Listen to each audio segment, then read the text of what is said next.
2 years ago, Elizabeth and I went out to lunch, and it was just a few days after the anniversary of the passing of her father, Kalman Hartig.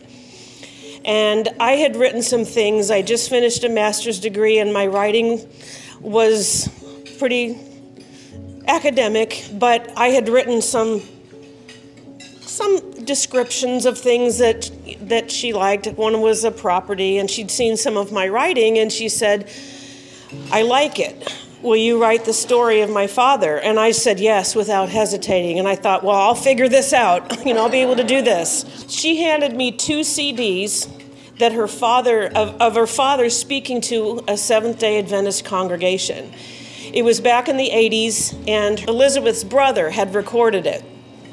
So I listened to her father, Kalman, talk about his time in the labor camps and some torture that he'd gone through in the former kingdom of Yugoslavia. I wrote down what he said. I put it in I just wrote it down, wrote all the torture, wrote the labor camp stories, and I said, okay, well, here it is. I tried to make some semblance of order, but of course he was just telling stories off the top of his head. And so there wasn't a real order to it. And I went to her and I said, Elizabeth, we've got enough for a pamphlet for a Seventh-day Adventist bookstore. This is Kalman's testimony, and I need more.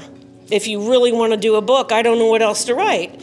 So that's when she started digging. She started dredging up her own memories. She started interviewing cousins, Donna and Linda, other cousins, and then she started digging through her dad's things. She found his letters. His mother had given him the letters that he'd written to her from the labor camps. She had other documents. She had her father's diary. She didn't even know it was there after he passed away, and she had these boxes of things. And it was just, wow.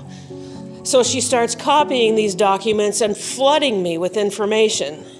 And she'd email me and email me and email me and email me, and I got really overwhelmed, but we sat down and we got it in the right order, and I did it. And I also listened to Kalman play his violin. I was able to hear him play. Her mother's and father's experiences needed to be told.